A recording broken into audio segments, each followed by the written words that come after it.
Mga tol, good evening sa ating lahat. So ngayon, kakain tayo ngayon mga tol. Gusto lang natin ay siumay mga tol.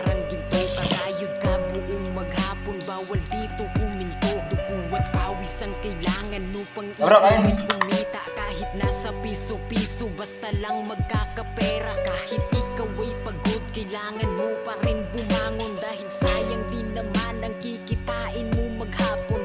Ganun na talaga, lalo't ika'y mahirap lang sa tatahakin mong daan. Kailangang may pagsubok yan at di ka rin pagbibigyan ng kapalarang malupit. Gagawin mo lahat kahit sa patalim ka pa kakapit. Di ka pwedeng pagbuksan ng nakasarado na pinto. Pamilya mo'y nag-aantay kaya di pwedeng huminto. Kahit magkasakit ka pa, hindi ka pwedeng humindi. Pawis ang iyong pambayad at ang sahod ng sukli.